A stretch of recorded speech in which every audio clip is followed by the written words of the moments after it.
Herkese merhabalar, kanalıma hoş geldiniz. Bugün sizlere çok sevilen, çok beğenilen kıymalı pide tarifimle geldim. Sizleri çok bekletmeden hemen tarife geçiyorum. Tarifime ilk olarak hamurunu hazırlamakla başlıyorum. Bunun için yarım paket yaş mayayı yoğurma kabına alıyorum. Üzerine 1 yemek kaşığı kadar toz şeker ekledim.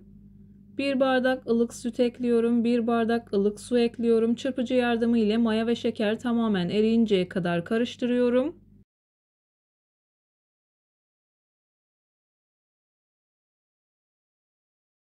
Mayanın ve şekerin eridiğinden emin olduktan sonra göz kararı olacak şekilde yaklaşık 2 bardak kadar un ekledim. 1 tatlı kaşığı kadar da tuzumu ekledikten sonra yavaş yavaş hamurumu yoğurmaya başlıyorum.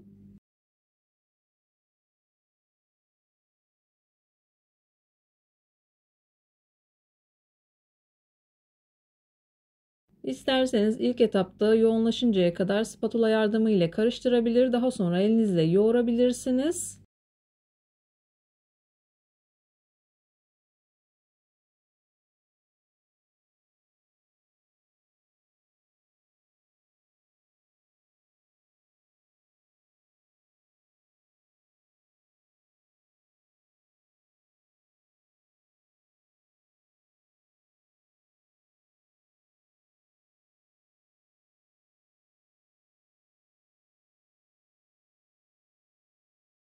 Hamuru biraz yoğurup toparladıktan sonra tam da bu aşamada çeyrek çay bardağı kadar sıvı yağ ekliyorum.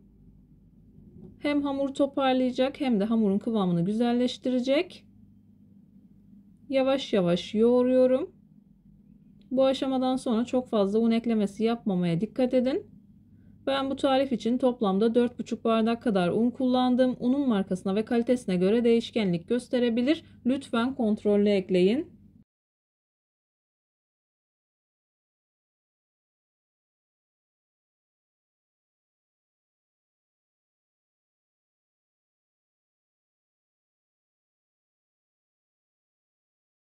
Ben hamurumu yoğurmaya devam ederken buraya kadar gelmiş olan siz değerli takipçilerimden her zaman olduğu gibi ricam, yoruma kalp olur, emoji olur veya tarifim hakkında farklı bir fikriniz varsa bunu da benimle paylaşabilirsiniz. Ayrıca videolarımı sevdiğiniz kişilerle de paylaşarak bana bu şekilde destek olabilirsiniz.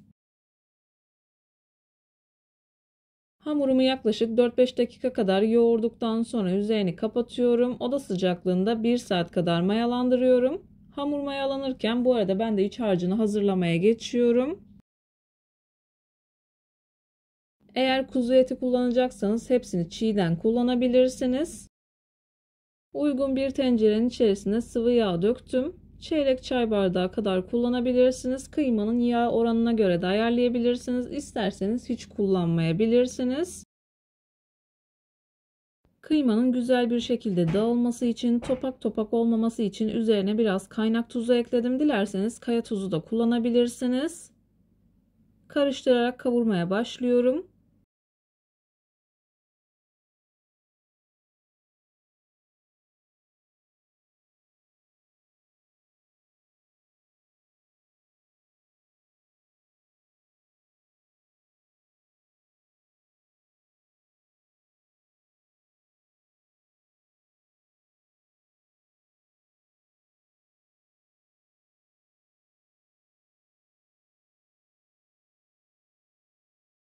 Kıymam çok güzel bir şekilde kavruldu.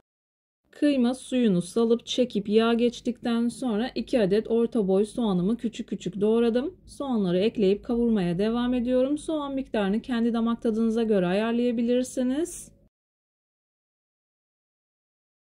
Soğanım kavrulduktan sonra 1 adet kapya biber, 2 adet yeşil biber ekliyorum. Onları da yine aynı şekilde küçük küçük doğradım. Bu şekilde bir 5 dakika kadar kavuruyorum.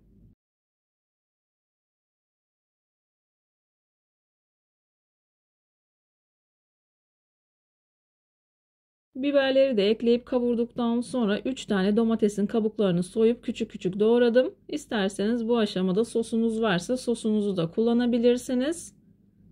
Domatesi ekledikten sonra dilerseniz kapağını kapatıp bu şekilde bir 5 dakika kadar pişirebilirsiniz.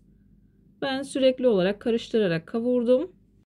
Domates de biraz kavrulup suyunu bıraktıktan sonra baharatlarını ekliyorum.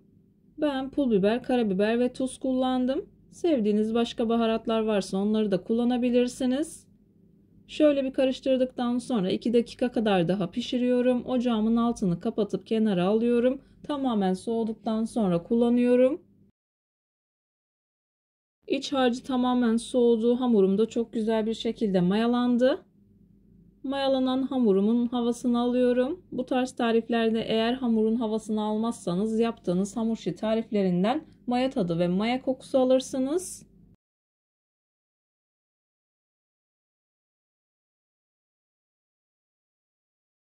Hamurumu masaya aldıktan sonra yuvarlak bir forma getirip 8 parçaya bölüp bezelerimi hazırlıyorum.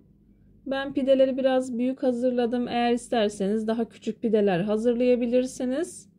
Videomu tam da buraya kadar izlediyseniz her zaman olduğu gibi sizlerden ricam yoruma kalp olur, emoji olur veya tarifim hakkında farklı bir fikriniz varsa bunu da benimle paylaşabilirsiniz. Ayrıca videolarımı sevdiğiniz kişilerle de paylaşarak bana bu şekilde destek olabilirsiniz.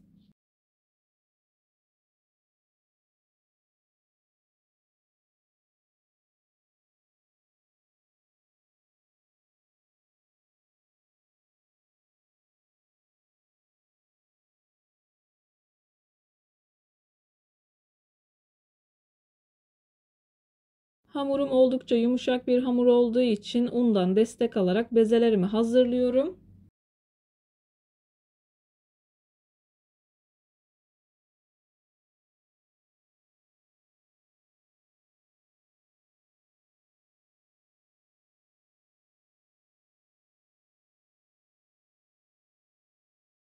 Bezelerimi hazırladım. Üzerini streçle kapatıp yaklaşık 20 dakika kadar bu şekilde dinlendiriyorum ki daha rahat bir şekilde açılsın.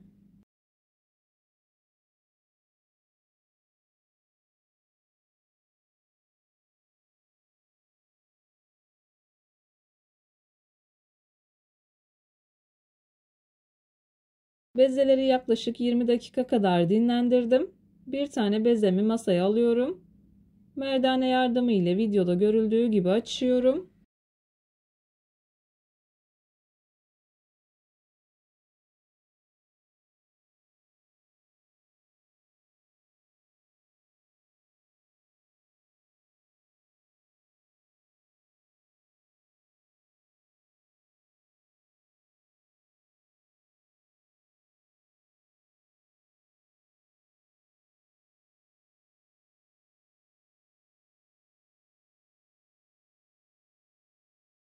Çok da ince olmayacak şekilde açtım. Yeteri kadar iç harcından koyuyorum.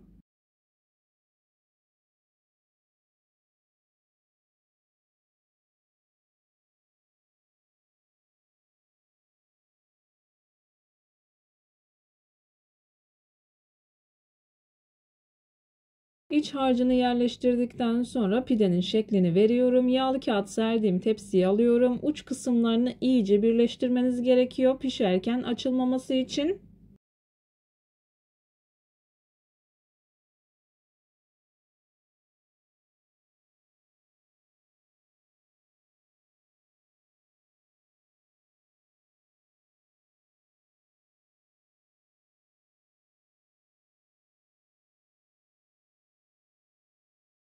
İlk defa deneyenler için bir tane daha gösteriyorum. Bezeyi masaya aldım. Elimle biraz açıyorum. Altını üstünü güzelce bu şekilde unlayıp merdane yardımıyla açıyorum.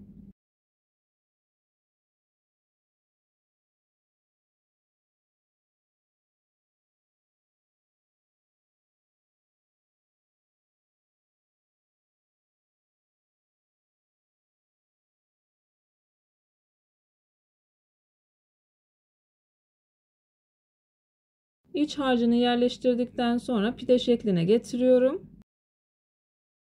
Uç kısımlarını birleştirdikten sonra dilerseniz bu şekilde altına saklayabilirsiniz. Kesinlikle açılma olmuyor.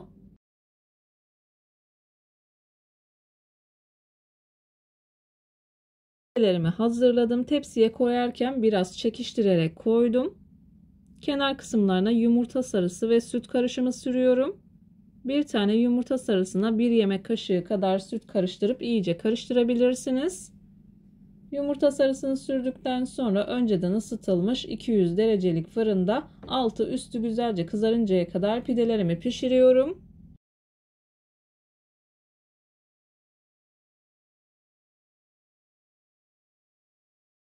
Pidelerim fırından çıktı. Gördüğünüz gibi çok güzel bir şekilde piştiler. Kesinlikle uç kısımlarında açılma olmadı.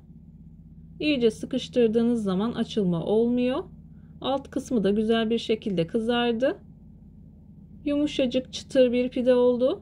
Bir videonun bir tarifin daha sonuna geldim. Umarım tarifimi beğenmişsinizdir. Tarifimi beğendiyseniz beğenmeyi, kanalıma hala abone değilseniz kanalıma abone olmayı, bildirim zilini açmayı lütfen unutmayın. Kendinize ve sevdiklerinize çok iyi bakın. Başka bir tarifte, başka bir lezzette görüşmek üzere.